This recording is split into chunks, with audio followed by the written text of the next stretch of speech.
Lovely wife and assistant, Martha. She's going to help us demonstrate the points of performance for the squat. We're going to start from the floor and work our way up.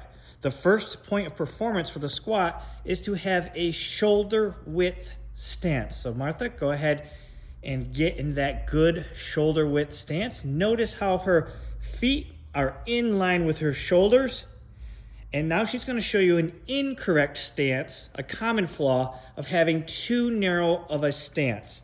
And sometimes it's not that exaggerated, but a lot of times we see the flaw of too narrow of a stance. So we're going to tell you to widen your feet and get that good shoulder width stance with those toes slightly pointed outward. Next, we're going to talk about the knees tracking over the toes, and we're going to show you what we mean by that. When we say we want the knees to track over the toes, when you squat, we want you to imagine a line going from her toes straight up to the ceiling, and her knees intersect that line. Now she's going to show us some common faults of the knee caving in. See how it is not in line with the toe, it is in. And now she's going to show you another flaw of it flaring out too much. See that? It is not in line. Now she's going to one more time correct in line with the toes. The knees in line with the toes. So that's what we mean when we say knees in line with the toes. The next point of performance is at the hips. So when you're performing a squat, you want to make sure that the first thing you do once you have your proper stance is to unlock your hips. Look at how she's moving her butt backwards.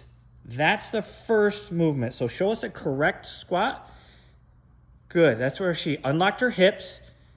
The butt moves back and then down. And now she's going to show us an incorrect without unlocking the hips. See how she just dove straight down there without unlocking the hips? That is a flaw that's going to put too much pressure on your knees. The next point of performance also involves the hips, but we're talking about the depth of the squat. So Martha's going to go ahead here and do a full depth squat. For her, full depth is pretty deep. Notice how the hip crease is lower than the knee. There's a downward angle here. That is full depth. Now she'll have to use her quads and glutes more to stand up out of the squat.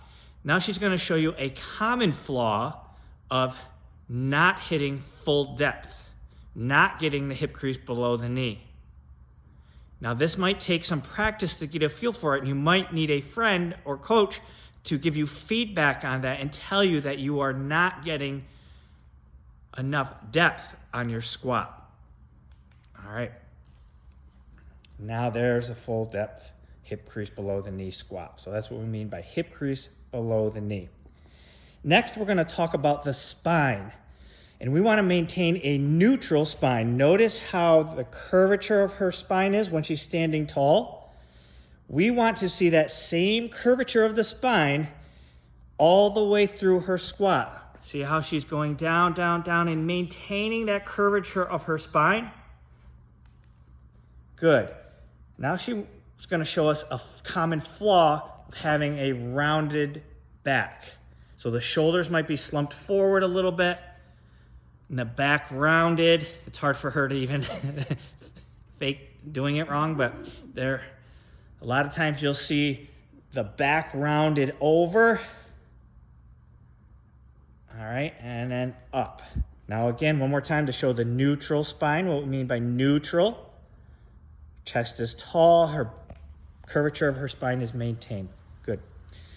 Last but not least, the point of performance is to return to full extension. See, she starts at what we call full extension, where the knees and hips are fully extended and she is completely straight and upright. And this is the position we need to return to before hitting our next repetition. And that is what a good squat looks like.